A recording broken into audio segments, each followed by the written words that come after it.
Welcome back to the channel. My name is Chris and I'm a watchaholic.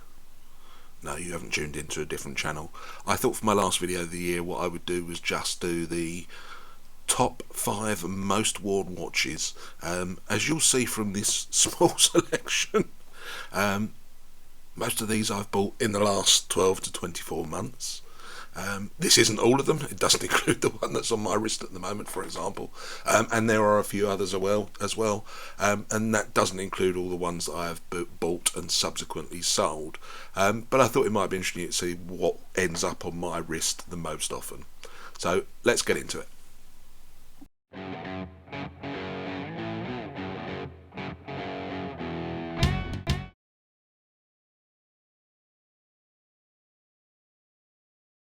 So, in at number 5, we have this really nice Baltony Mirth homage. We all know what it is. It's just really good. I'm not going to claim I can remember the serial model number for it. It starts with an S and has a ton of digits afterwards. Looks suspiciously like a postcode in Aberdeenshire somewhere. But the watch itself is just glorious. The colour of the dial is spectacular. It's 39mm, has an NH35 movement in it, so it's as robust as hell. The finishing is just really good. Really simple, but clean and well done. Has a date complication, an archetypal field watch, one would say, I think. And just wears spectacularly. So let's just sling it on the wrist so that you can see it. So there we go. Just looks lovely. It's just a very good watch. And for those asking, no, the Gorilla hasn't gone sophisticated. What actually happened is I did get a pair of gloves, but I cut my thumb, and I didn't want to be bleeding on things, so I've got a bit of gauze over it. But yeah, this is number 5 in the list of watches that I wear most regularly, because it just looks so good.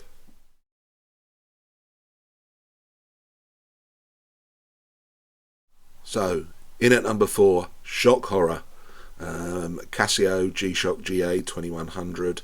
This is my second most watched video review that I've done over the last 12 months. It's just a fantastic all-round beta watch. Has decent lume on it, has enough functionality to see you through into the 22nd century, is comfortable to wear, wears nothing. Yeah, it's really got it all. Water resistant to 200 metres. Not that I ever dive 200 metres. But if I'm going out in the garden and I don't want to smash up a nice watch, because I will, because I'm a bit of a clumsy gowk, this is almost certainly what goes on my wrist. Really visible, really good. Really cheap, 65 quid I think I paid for this. Just an exceptional watch, resin strap. I mean, it's not fancy, but you know what, it doesn't half do a good job. I do also wear the Skimmy versions, although those don't have the same level of water resistance. So if I know it's pouring with rain, then I'm more than likely to wear this rather than one of those. And it's become my nighttime watch as well, because following a change around in how we have the bedroom, I no longer have a clock next to my bed, so I actually need to be able to use lume, so I'm able to give the lume watches really good tests now. But this is just a fantastic timepiece.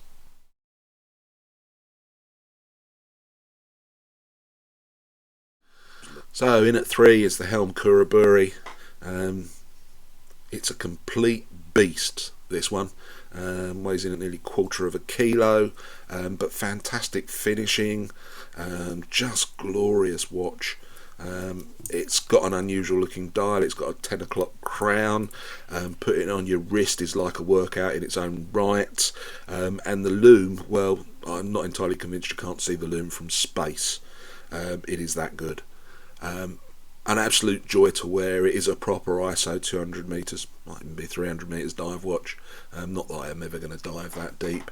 It is heavy, it is manly, it really does require some sort of hairy chest to go with it, but it is also fantastic. And when it arrived, having waited for it for 4 years, I think I wore it pretty much every day for the space of about a month.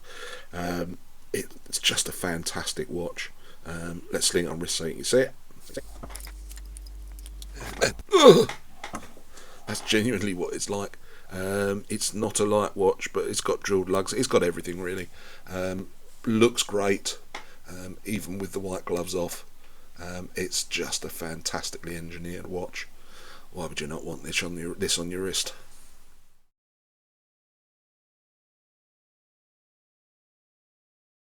In at number 2, we have the Varjo Trench Watch.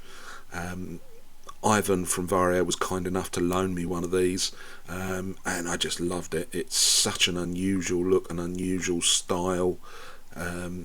It's certainly something that you aren't going to see very often. The finishing is exceptional. It's got the NH35 movement in it. It's got small second hand. It's not got the NH35 in it at all. It's the Seagull ST 1701. I've probably got that wrong. But it's just spectacular. It's stylish. It's different. If you turn up wearing one of these, nobody else is going to be wearing the same watch. It's just absolutely wonderful, and Ivan at Varjo is an absolute legend.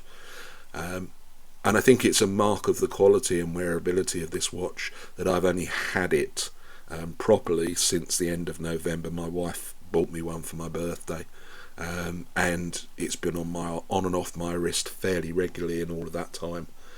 So to get to number 2 in the list is pretty impressive. The Varjo Trench Watch. Let's see it on wrist, and there you have it. Elegant. You can't call it timeless because it captures a time. It captures a time and plays very, very well. But it's easy to wear. It's very accurate. Just so much going for it. I suspect I'll be wearing this one for many, many, many years to come.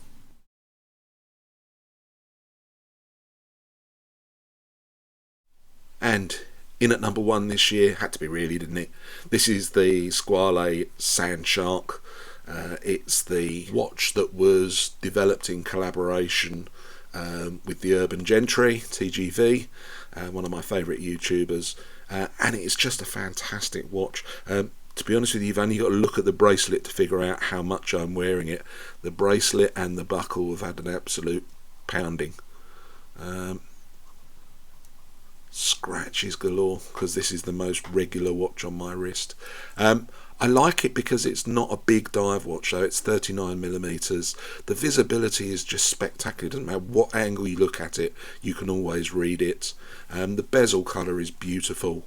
Really, really nice, and it has a fantastic Swiss Sellita SW200 movement in it, which means it's as reliable as a Swiss clock.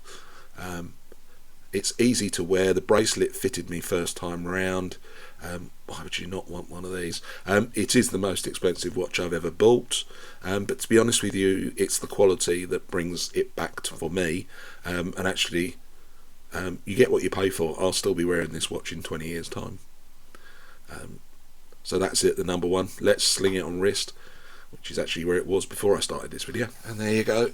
It kind of carries that balance between discreet, because it's not huge, but quite stylish in the look of it, and the colours are really nice as well. It wears spectacularly well. It's a very comfortable watch to wear. I love it. I absolutely love this one. Again, another watch that I'll be wearing for a long, long time.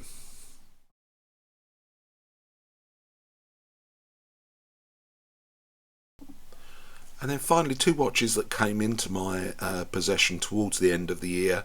I've done unboxings or quick reviews of them, but I think they deserve mention for a couple of reasons. So the first is the Tandorio.